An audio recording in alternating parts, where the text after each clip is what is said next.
Good evening, and thank you for tuning in to the Association for Women of Communications Bloomington-Normal Chapter's first ever virtual Crystal Awards. My name is Rachel Kobus, and I am the president of the Bloomington-Normal Chapter of AWC. As much as I wish we were celebrating in person tonight, I am just as excited to share with you the achievements of 8 amazing women and their contributions to our community. Last year, Can You Hear Me Now, took on a new meaning while we strive to stay connected to work, family, and friends via Zoom meetings and FaceTime calls. That's why it's even more important that we continue to celebrate and recognize the achievements of women across the communication industry. These women prove that no matter what challenges were thrown their way, they will overcome and create strong connections with other individuals, organizations, and our community. Our nominees cover a range of professions, from education and entrepreneurship to journalism and reporting. They serve as mentors and role models.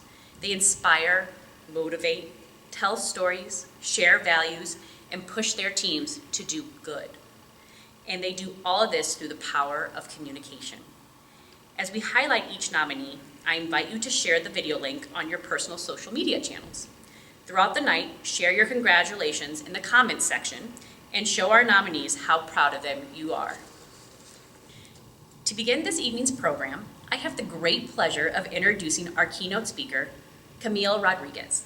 Since June of 2019, Camille Rodriguez has served as McLean County Government's administrator, from budget administration and enforcement of ordinances to management of programs and employees. There are a few responsibilities she hasn't excelled at.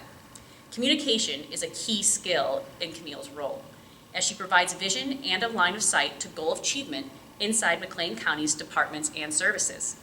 Camille holds a bachelor's degree in anthropology and a master of health administration and a master of jurisprudence in health law, and we are honored to have her here tonight with us. Hello and good evening. My name is Camille Rodriguez. It's an honor to be here with you tonight for your 2021 Crystal Awards evening and event.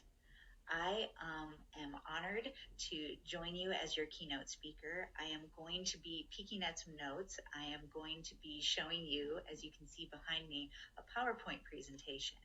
But I just want to say that I'm honored to be able to share some of my experiences in leadership, how I've overcome some obstacles for the betterment of community, and how I've achieved goals as well, using leadership as my way and my roadmap to do so. Before I get to my presentation, though, I want to say a quick thank you to Kathleen Lorenz. Thank you so much for inviting me here this evening to talk with this amazing group of professionals and community members. It's really an honor, and I appreciate that. I also absolutely applaud the association for having a virtual event. Obviously, during a pandemic, it is so important to continue to follow the public health advice to stop community spread of COVID, to wash your hands, to watch your distance and stay 6 or more feet apart, and to wear a face covering at all times. I am not wearing a face covering at this time. Sometimes I do, and you see me in county board meetings doing so. Tonight I'm all by myself making this recording, so I'm safe, but I want you all to know that I applaud you for having a virtual event. There's another fun reason to applaud you. In 2020 and 21 now, many of us still who can have the opportunity to work remotely or from home.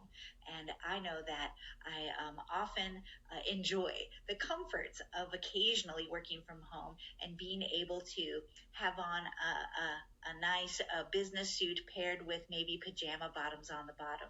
I won't confirm or deny if I have pajama bottoms on tonight, but isn't that one of the good things that's come out of the pandemic? If you ask me, I think it's pretty great. I want to also say a final thank you to Allie Preston. Allie expected me to come to ISU and make a recording, and I was dedicating so much of my time to the pandemic that I didn't get the opportunity to do that, and she, with so much grace and understanding, said, "Great, Camille, no problem, you can make your own recording." So I'm going to do the best I can do. Please forgive if I fumble or if I'm still looking at my notes a little bit. I'm trying to do right by Allie, and I just appreciate her so much. So what's next next for this evening? Well, I am going to talk a lot about public health. I'm going to talk about our community, about disparities a little bit, and how I can provide you with some actionable examples of how I used my leadership positions to change policy and make our communities more healthy. There's not a lot, I'm sure, that I can teach this amazing group. You're already quite excellent, and that's why you're here tonight. But I thank you for the opportunity you've given me to share a little bit about myself. So I usually don't read cover slides during a presentation, but I do want to point out that in my discussion tonight about the power of healthy communities, I wanted to highlight a mural that I really thought captured the essence of how we should all feel about our community and the support we can give one another in its diversity. I give credit to this mural of 1,000 words from the Martha Elliott Community Healthcare Center, Jamaica Plain, Boston.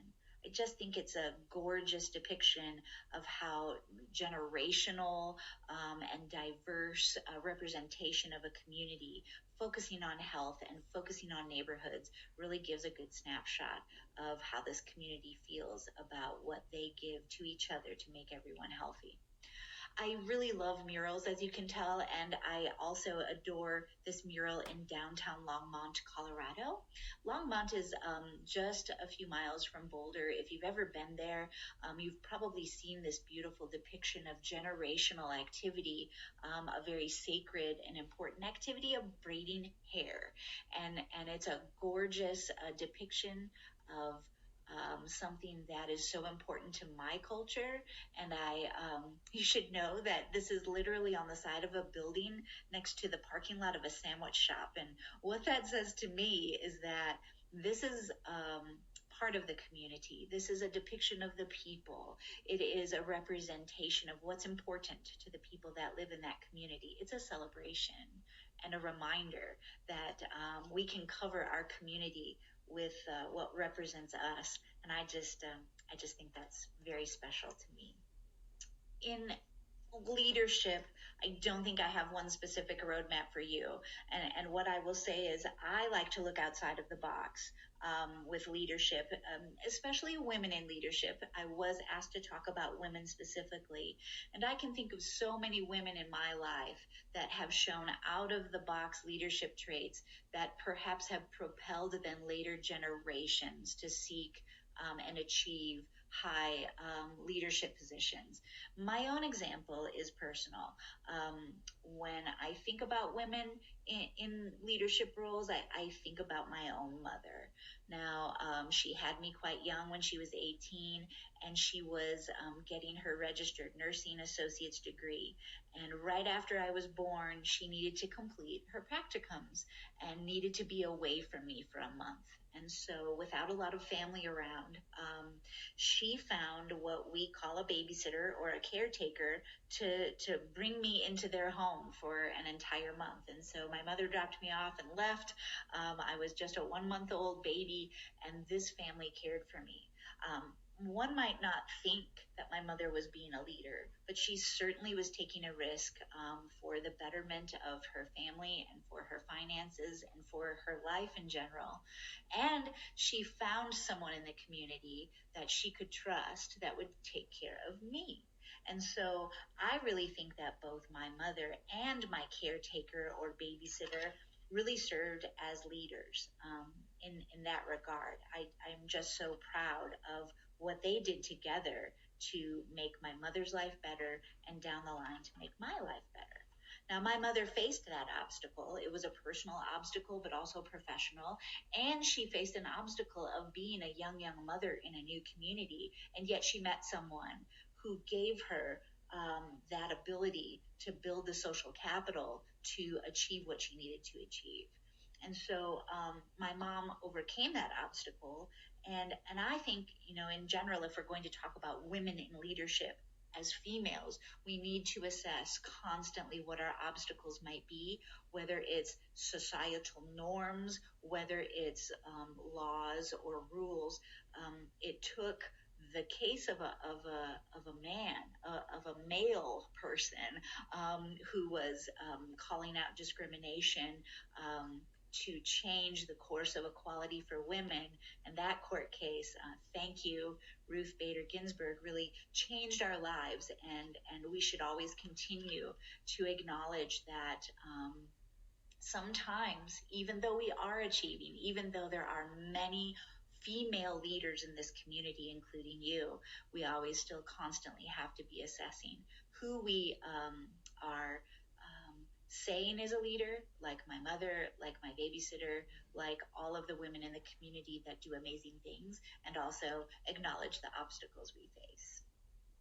So achieving goals, you really all are here because you're goal achievers, or you have set goals that you want to achieve, and that makes you a part of all of the amazing things that this group does. I want you to know that tonight I'm going to talk about goal achievement relative to my public health professional life. And I think it's important that we achieve on the personal side, but I wanted to show you some actionable steps that I took while I was in a leadership role to help make a difference in the community. So let's talk first about some public health stuff. I'm going to be brief about some things like the social determinants of health, where you live, work, and play. I want to quickly build trust with you, even though we're not together in person, to talk about the hard stuff, because I'm going to say some hard stuff this evening about the realities of disparities in communities and how that affects the health and ability of people to live long lives. I do so by examining some research and statistics, and I provide examples on how your leadership can create healthy communities. And I just want you to have this to take away. Your personal experiences and what you can bring to the community, it's what makes the difference. And so you may not be involved in public health and Medicaid like I was and able to make the changes I'm going to share with you, but you can certainly do some small things like build a little free library in your neighborhood, or other small things that make a huge difference in the quality of life to those around you. Where do you live? Where do you work? And where do you play? It's a common question posed by public health professionals. And I will say that these are very beautiful pictures, very clean neighborhoods. Not all of us live in those pristine conditions, right? Some people live, work, and play where there is more fast food than there is whole foods and access to fruits and vegetables. Some of us live in places where the playgrounds are not neat and clean. And I think you know this, but it truly does have an impact on the health of the people in our community. It's not just, though, about where we live, work, and play. I noticed that the research shows us that Black, Indigenous, and other people of color face barriers to good health in lots more ways than just where they live, work, and play. And those health disparities happen when people have consistently more opportunities and more resources over the course of their lives than others. And so it's almost like there's a race and there's a start line, and some people get to start right at the start blocks, and other people have to start 2 seconds after. That's what a disparity is. It's almost like you can never catch up. So how do those disparities reveal themselves? Here's some stats. People with only high school diplomas experience higher unemployment rates and lower earnings than their counterparts with higher levels of education. Blacks are 77% at higher risk of getting diabetes than whites. And the 5th leading cause of death for Asians is diabetes. So how do health outcomes vary by race and ethnicity? Well, our length and our quality of life is really based on where we live and our racial and ethnic background. So we can live, work, and play in an affluent area. But if we're in an ethnic group that experiences disparities, we still may experience those despite where we live. In Illinois, there are those differences, and sometimes they're masked when we only analyze where people live, work, and play and don't drill down into ethnic groups. McLean County, Illinois has approximately 173,000 residents. About almost 80% of our residents are white, about 7.5% Black, 5.5% Asian, 4.6% Latinx. Over half of our population is female, and 16% of us live in the rural parts of McLean County. Our socioeconomic profile is this. There are county health rankings that are published. This data might be a little outdated. I'll tell you, it's, I believe, from 18 or 19, but we were ranked 23rd at that time as healthiest out of 102 counties. And you'd be surprised, actually, why our ranking goes down. I learned, for example, that our air quality in McLean County is quite poor, and I thought that to be perplexing, so I did a little research. I found that because of the large amount of farmland that we have in McLean County, and because of the dirt and dust that flies through because of the flat and windy conditions, we tend to have poorer air quality than other counties. And so that's one of the reasons why we are not number one. I'm very competitive. I want us to be number one. But we also have some very positives. We have 88% of our residents graduated from high school. The unemployment rate listed on this slide might be a little off because of COVID, but 24% of children live in single-parent households. 77% of our residents have had some college, and yet 12% of McLean County children live in poverty. You know, the health outcomes then that we need to face, 29% of our adult population is obese, 15% of our adults still smoke, 23% report excessive drinking, 84% of us have access to exercise opportunity, 24% of us were honest enough to report physical inactivity.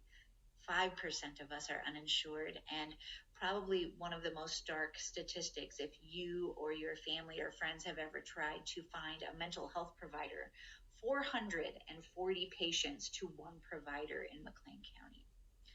I like to note the statistic about the 12% of children in poverty because it's important, as I mentioned on the previous slide, to drill down, okay? When you drill down into the public health data, you find out more about why it's important to examine that it's more than just where we live, work, and play. So of the 12% of children in McLean that live in poverty, 39% of those are Black children and 22% are Latinx children, while only 8% are white. So I think that brings to light that we do need to pay attention and drill down and talk about the hard stuff because it really does affect a lot of the aspects of children's lives, especially children who have little control over their own access to healthcare and the things that we might take for granted as an adult. I did spend about a decade of my career as a child protection investigator for the state of Illinois. And I bring up this child welfare information at the heels of the information about the children in poverty to also highlight that there are disparities also with the number of children who are in out-of-home care and their race and ethnicity. This has been the history for Illinois. This has been the history throughout the nation, and it's something that child welfare experts have been working hard to analyze and address. I bring it to you as a fact only to state the case that children in out-of-home care are disproportionately Black or Latinx, and that we also then know that those children are already at a disadvantage. If they've been abused, been neglected, likely they have not had their appropriate array of well child exams or access to mental health or behavioral health care, and they just come to the table with even farther back at the start line than what I was explaining before. So all of that, what does it mean? What does it mean for public health? What does it mean for our community? We have to acknowledge that racial disparities do exist in public health because we can see it from the data. We know that for most of the 15 leading causes of death, I'm not going to read them all, but especially heart disease, cancer, stroke, and diabetes, African Americans die at a higher death rate than whites for all 15 of the leading causes of death.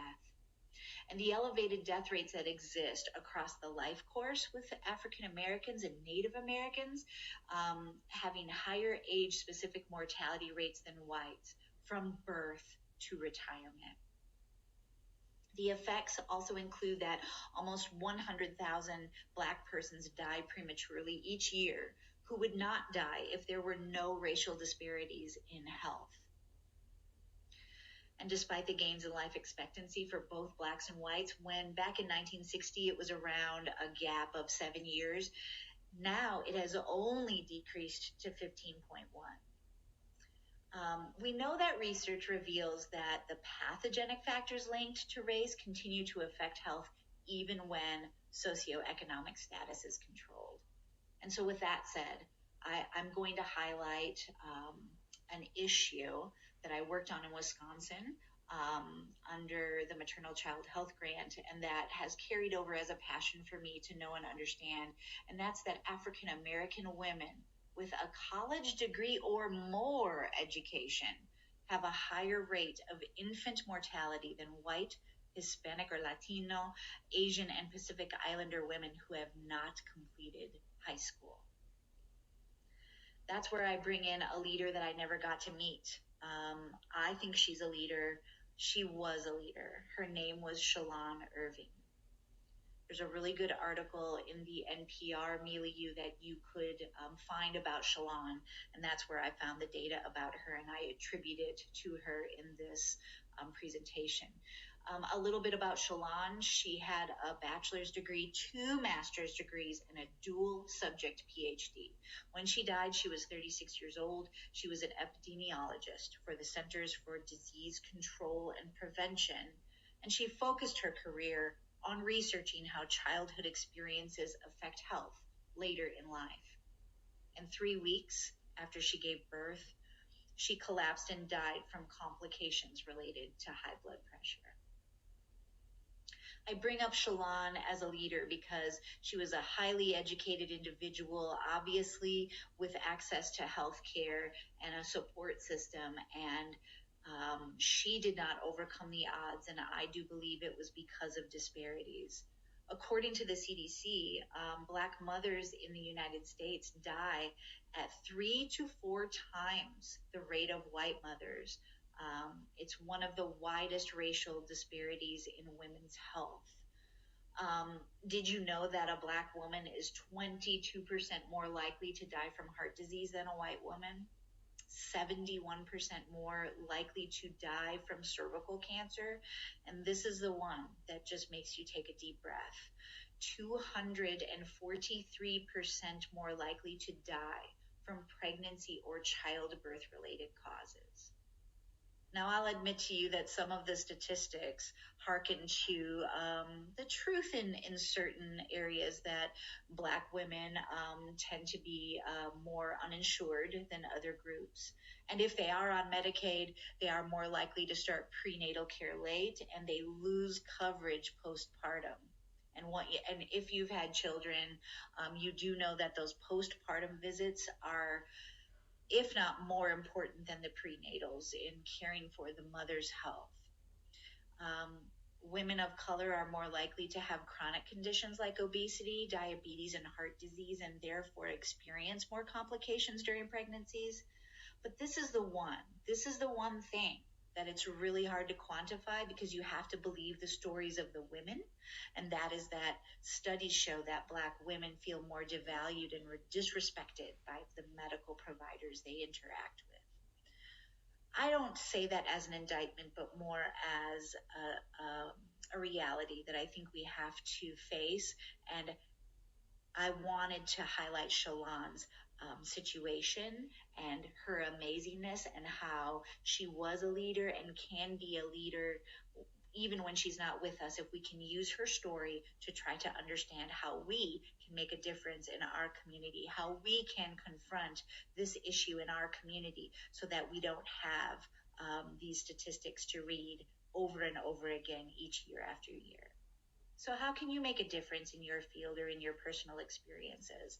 I want to share with you an opportunity that I had when I was with the Wisconsin Department of Health Services in public health and working with the Medicaid division to partner with the Department of Children and Families in Wisconsin to create a prepaid inpatient health plan for children in foster care or out of home care, as we say, to address health disparities. It is called Care for Kids. It does exist.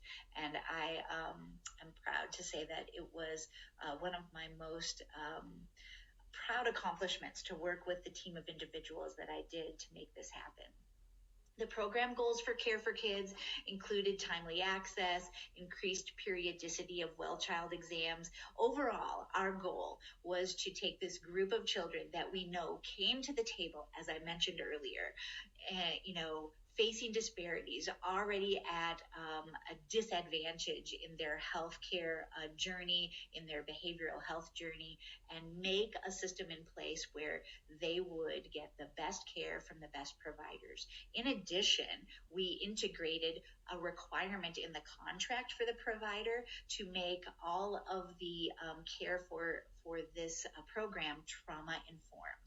And I'm not going to name the provider, but I will say that they took it a step farther. And what they did was not only did they train the doctors and nurses that were caring for the children in this prepaid inpatient health plan trauma-informed care principles, but they taught everyone in their organization trauma-informed care. So that, for example, if a cleaning staff was in the waiting room where these patients would be coming to visit doctors, the cleaning staff were trained in trauma-informed care, and they called them centers of excellence. And I just can't say how proud enough I am that they embraced not only our ideals about this health plan and to make kids healthier, but they also embraced our trauma-informed care requirement, and that's very special and important for children who are in foster care.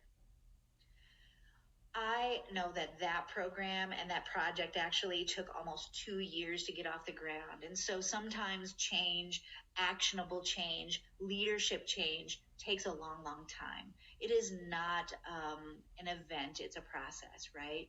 And so I look to you to look to your teams and your friends and your colleagues in this association to examine how you can be involved, how you can be a voice, or connect with others so they can have a voice, because sometimes the people who experience disparities in the community don't have a voice, but you, women in communications, have a voice, and that's so important. It does take leadership. Leadership does not always mean, as I said in the beginning of my chat with you, it doesn't always mean you're the county administrator or the CEO of something. It can mean your neighborhood mom who takes care of all the kids and makes sure they grow up right and eats their vegetables. That's a leader too. And you are a leader, and I want to make sure that you know how important that is. Thank yourself, and I thank you. So, okay, I started off with a mural, and here is an empty space. It needs you. It needs your efforts. It needs you reaching out to your community and celebrating your community, and then making a mural to show everyone what you value and what is important to you. For me, leadership is rolling up my sleeves and doing the work. It's admitting when I make mistakes. It's being strong in the face of adversity, and it's always being a problem solver. It's the willingness to address some of the stark realities of our community while continuing to celebrate how wonderful this place is to live, work, and play.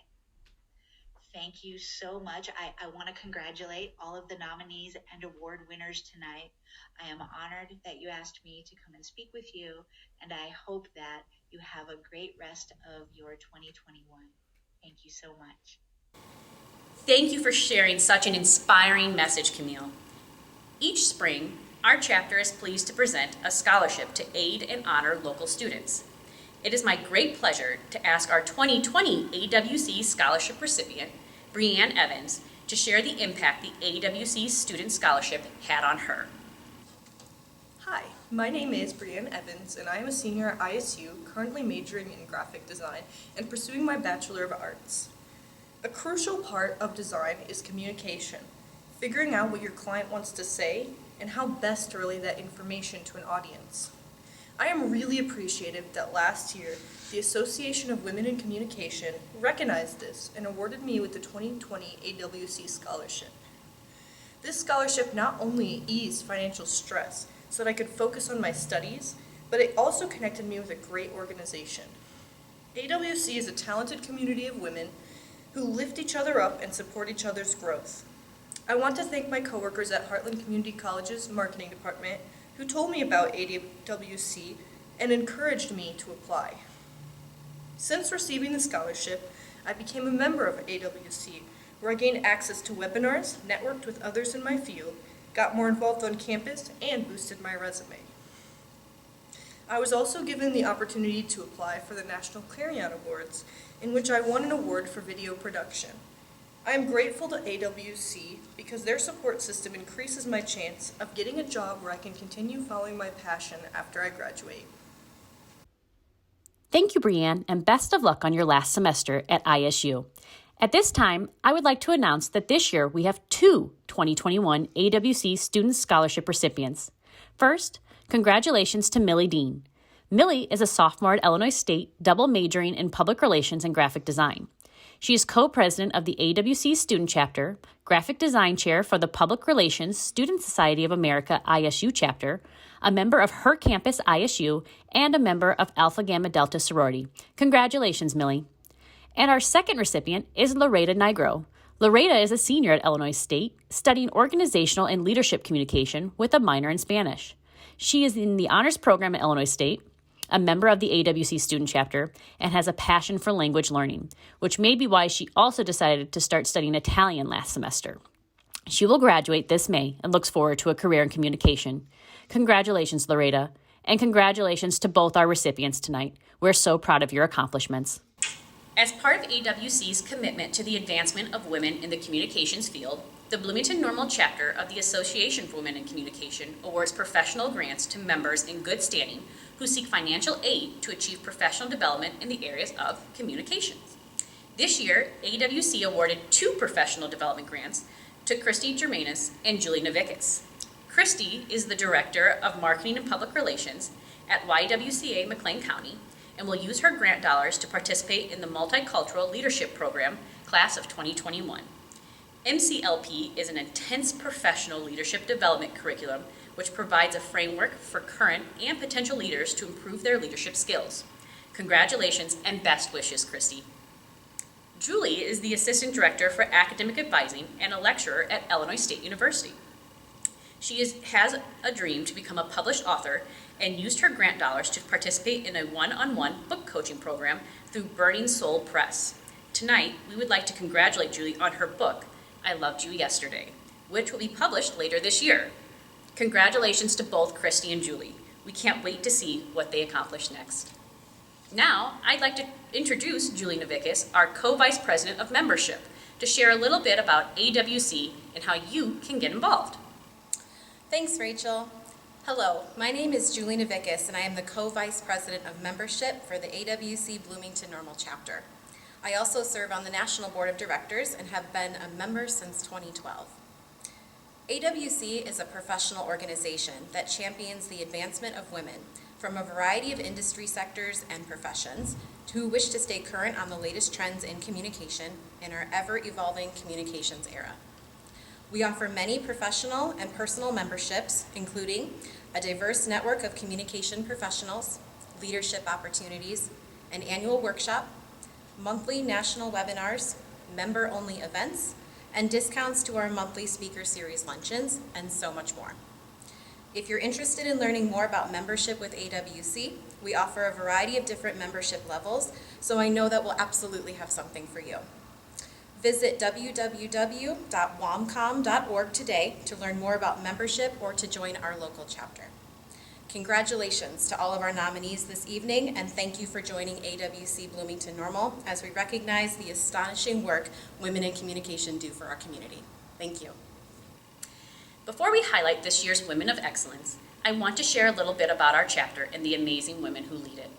We are thrilled to have a membership of over 40 women from different industries and backgrounds as part of our chapter. Not only have women stepped up to serve in leadership roles for our local chapter, but 2 professional members and 1 student chapter member also serve on the AWC National Board of Directors. Julie Navickas, Ashley Sang, and Emily Depperman. Thank you for your continued leadership. Before we move on to the awards presentation, I want to recognize the women who helped make tonight possible too. The Crystal Awards Planning Committee began planning for this event last fall and discussed many options and variations of hosting an in-person and virtual event. Thank you for all of your time and talent to make tonight's event happen. We truly appreciate you and your membership. Now is the moment we've all been waiting for, the announcement of the 2021 award recipients. Remember to share your congratulations in the comments section and show our nominees how proud you are of them. I'd like to introduce Stephanie Duquesne, a past president of AWC Bloomington-Normal, to introduce to you the Crystal Award nominees. The Crystal Award is a high honor that goes to a member that has made significant contributions to the Bloomington-Normal chapter. We have 3 deserving nominees this year. The first nominee is Elizabeth Chupp. Elizabeth is Director of Advisement for the School of Communication at Illinois State University. In this role, she is responsible for guiding students towards meeting their academic and professional goals. She has been honored to be recognized for her advising, teaching, and administrative work as a recipient and nominee for several college and university level awards. Elizabeth is currently serving as Vice President of Communication for AWC Bloomington-Normal. She coordinates the development and maintenance of the chapter website and handles the chapter's publicity and media presence. She also assists other board members to ensure special events, monthly meetings, and chapter communications are promoted with membership and across the community. Her previous roles include scholarship chair and moderator for the Crystal Awards and Fall Workshop. Please join me as we recognize Elizabeth Chupp. Meet our second nominee, Rachel Kobus. Rachel joined the Alumni Engagement Office at Illinois State University in 2015 and currently serves as an Associate Director overseeing all communication and marketing efforts in alumni engagement.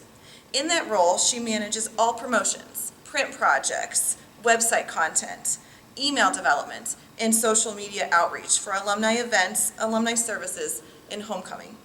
She also serves as the alumni editor for Illinois State, the University magazine. Rachel is currently serving as our chapter president. Prior to that, she has served as our chapter secretary, president of programming, vice president of communications, president-elect, and chair of the Crystal Awards 2020. Please join me as we recognize Rachel Kobus. Our third nominee is Ashley Sang. Ashley runs Ashley Sang Consulting, LLC, and uses the power of words to help purpose-driven businesses with their messages. Before doing communications and marketing consulting, she worked with a variety of nonprofit organizations, including a human rights education NGO in Senegal and a local branch of Habitat for Humanity. Through her messaging strategy work, Ashley helps founders connect with their mission and values in order to grow their businesses and make an impact. Ashley has been an AWC member since 2018. She was a part of the membership committee before joining the local board as last year's scholarship chair and the 2020 Fall Workshop chair. She was newly elected to the AWC National Board. Please help me in recognizing Ashley Sang. And the winner of the 2021 Crystal Award is Rachel Kobus. Congratulations, Rachel, and thank you for your leadership. Thank you, Stephanie, and congratulations to all of the Crystal Award nominees. The AWC Communication Innovation Award, established in 2016, honors a woman who has achieved excellence in communicating a project, mission, or event, even though it is above and beyond her professional duties. Though she is not a communications professional, the innovator captures audiences and carries the ideal of communication as a way to create connections and further a goal. Tonight, we recognize 3 amazing ladies who have been nominated for this prestigious honor. It is my privilege to share the nominees with you in alphabetical order. Our first nominee is Tiffany Jackson. Although Tiffany's life motto is, "Be the change you want to see," some may think the motto was created after her. The Illinois State University senior overcomes the daily challenges of sickle cell anemia while keeping her focus on giving a voice to underrepresented communities. 3 years ago, Tiffany led the charge and founded the first Black and minority student news outlet, the Onyx Connect at ISU. Now available in print, radio, and TV, she manages Onyx and its team of 30 reporters, photographers, and graphic designers. The news outlet, which has been fully funded by Tiffany since its inception, dispels negative stereotypes of the Black and brown community in the media and promotes the positive images in the forms of entrepreneurship, artistic, and scholastic-related enterprises. Her goal? To start Onyx at all universities across the country. The journalism major desires to elevate the voices of underrepresented communities, and through 2 internships with news outlets, is helping to create a space for those voices to thrive today and in the future. Please join me as we recognize Tiffany Jackson. Meet our second nominee, Frances Maddox. Frances brings a sense of calm, a commitment to excellence, and advocacy for change while balancing family, work, and service to her community. Her leadership is seen across Bloomington-Normal as she serves as the secretary for the Bloomington-Normal Black History Project and supports the mission of the YWCA as secretary on the executive board and leads the governance committee. Frances is a Gold Star mother of Sergeant Anthony Maddox. Through her own experience of grief, she helps families of military fallen. As a Gold Star Advisory Council member for America's Gold Star Families, she coordinates, communicates, and facilitates events. As the project chair for the Fallen Hero Tree of Honor, she increased the number of hosted locations from 1 to 3, and the number of Fallen Hero ornaments from 50 to over 300 from 40 states over the past 5 years. Frances is a YWCA Women of Distinction nominee, Leadership Illinois alumni, an Illinois State graduate, and has 39 years of employment at State Farm Insurance. Please join me as we recognize Frances Maddox. Now I introduce you to our third nominee, Lindsay Schlink. Lindsay is a driven, enthusiastic, award-winning professional photographer with over 16 years of professional experience. She is an explorer of light, color, and emotion in her quest to create art. She shares her talents as the senior photographer at Illinois State University and documents concerts for B104 radio on the side. She determines the most creative and innovative approach to capture each client's vision, whether it be the team of 6 print graphic designers, web designers, or campus clients. Lindsay has received over 20 awards for her photography from the University Photographers Association of America and the Council for Advancement and Support of Education. Outside of work, Lindsay volunteers for the Baby Folds Festival of Trees, decorating and donating items for auction, and has served as the decorating committee chair for 2 years. She has volunteered for the IHSA, McLean County Fair, and case judging photography competitions for students and professionals. Please join me as we recognize Lindsay Schlink. I am pleased to announce that the recipient of the 2021 Communication Innovation Award is Tiffany Jackson. Congratulations, Tiffany. We're so excited for you. Finally, it is my pleasure to announce the Outstanding Woman in Communications Award.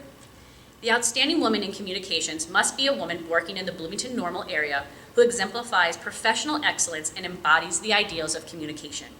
The award winner displays a daily dedication to the craft, as well as an understanding of the potential of communication as a tool to build and strengthen relationships. She employs her communication talents to reach into her organization and the community. We are lucky to have 2 incredible women who have been nominated for this honor. Meet our first nominee, Julia Perez. As a native of the Bloomington-Normal area, Julia has always enjoyed telling the unique stories of others in the community. That passion led her to study editorial journalism at Illinois State University, where she worked as the features editor for the Vedette student newspaper, earning awards from the Illinois College Press Association. Her communication career led her to be an education reporter at the Panagraph, covering K-12 education, breaking news, and human interest stories. Through her coverage of area schools, Julia was led to accept a job in 2018 at Bloomington Public Schools District 87, where she works today as the Director of Communication. Julia aims to shine a brighter light on the great things happening in District 87 while elevating communication for families. She represents the district on several local committees, such as the Back to School Alliance, Central Illinois Community Educators, and Promise Council Big Table. She also serves on the Vedette Publication Board and has previously volunteered as the social media manager for Catalyst Ministries. Please join me as we recognize Julia Perez. Our second nominee is Archana Shakhar. Archana is an associate professor of graphic design and creative director of Design Streak Studio at the Wonsuk Kim School of Art and is the co-director of Ethnic Studies program at Illinois State University. She is a multidisciplinary sociocultural designer and design researcher and uses design as a tool to create cross-cultural understanding, humility, acceptance, and respect. Her research interests include design pedagogy related to cultural identity and awareness, multiculturalism, racial equity, social justice, and community engagement. Her desire to communicate and provide understanding stretches across many councils, committees, and community organizations. Archana is a member of the President's Diversity and Inclusion Advisory Council and chairs the Diversity, Equity, and Inclusion Committee at the Wonsuk Kim School of Art. She is a member of the Culturally Responsive Campus Community, Conference Planning, and Marketing Committees. She also is an advisor for Asia Connect, an employee affinity group that works in the interest of the Asian community. She has previously served as the past president and advisor for the McLean County India Association and co-organized the Festival of India at Illinois State University. She is also on the steering committee of the Not in Our Town Bloomington-Normal chapter. Please join me as we recognize Archana Shakhar. I'm pleased to announce that the winner of the 2021 AWC Outstanding Woman in Communications is Archana Shakhar. Congratulations, Archana. You are such an inspiration to all. Thank you so much for joining us tonight. Before we log off, I would also like to invite all of you to join us in the future for AWC events and networking opportunities. For more information, you can contact the Association of Women in Communication Bloomington-Normal chapter at awcbn.org@gmail.com. On behalf of the Bloomington-Normal chapter of AWC, we thank you for tuning in tonight to help us celebrate these women of excellence. Have a great night.